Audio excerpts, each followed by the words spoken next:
Here we are coming live from the city with no pity. And we talk about Young Gunner and all those that were indicted up under a law called the ALFORD PLEA. It's very different from nola contendere, which is where you don't admit innocent or guilt or no contest because of a preponderance of evidence against you. This law is very seldom used. In fact, it's barred in 3 states: Indiana, Michigan, and New Jersey. It's only used 6% of the time in plea bargains. And here's the difference with what they did. When you plead nola contendere or no contest, the victim can sue you. When you plead ALFORD PLEA, which was created in 1963 behind a white man getting convicted of murder, but he took a plea, even though 3 people testified he did it. So he filed an appeal, and in 1970 they granted it and said he maintained his innocence. So in Gunner's case, because he only had one charge with Young Thug, all he had to do was say, I didn't possess it nor have knowledge. And that means you're saying you didn't know nothing. Since it's only those two that are involved, he gets an ALFORD plea. But very seldom does a lawyer grant you that because they want the victim to be able to sue you. The reason why he didn't go to prison, because anybody know, to get an ALFORD plea, particularly when you have defendants on your case, whereas I personally am up under the same plea in Georgia where I got 83 years, where I maintain my innocence. But because I was the only defendant, because I cut everybody loose, I didn't do no telling. I told them they young. They were GDs. They in jail now doing 100 years where they got out and did some horse shit. And I took a ALFORD plea to where I went from a life without parole to I got 83 years at the top. And you'll notice they got a bottom number, 10 do 5, 20 do 1. It go from 6 months to 20. But when you plead guilty to the ALFORD plea, you must admit what you did. So they take an affidavit and you tell them everything, news included.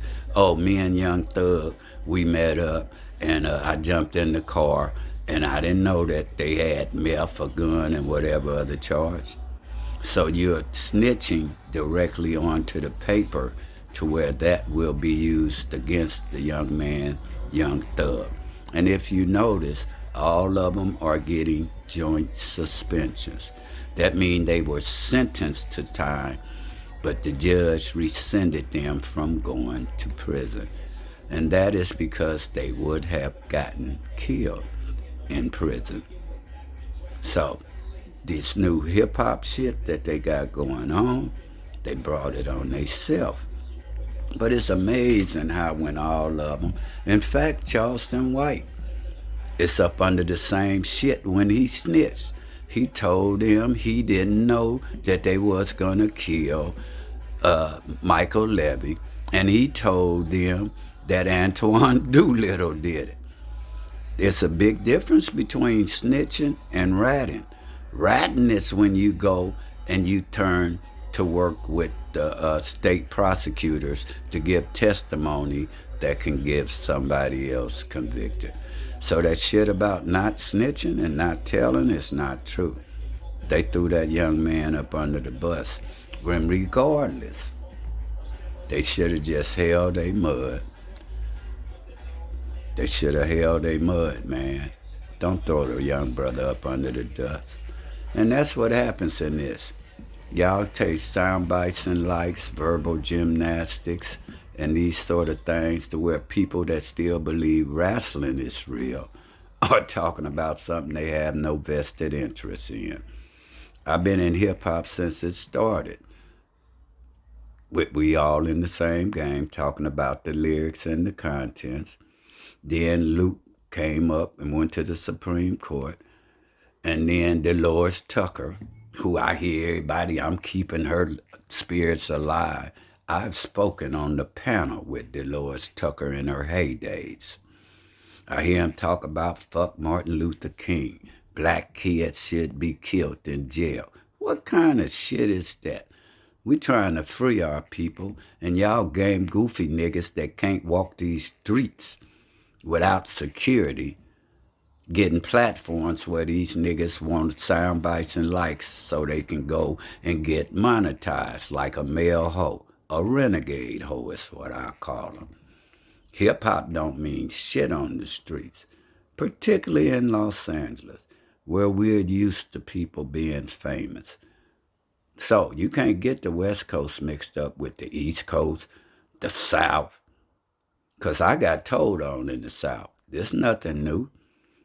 When I got busted, it was two niggas that told while we were getting our money, said they in there doing this. And that's how all that started, from a simple credit card case to where I end up with 3 counts of attempted murder on the police, which gets you to 7 deadly sins. Google that. That's what I faced, but I didn't snitch. I rode my beef. We believe that nobody, my era, when one of us can do the time, let everybody else go. This is Real Reality TV, from the streets to the penitentiary. And this Hidden Corners with Melvin Farmer. And we out.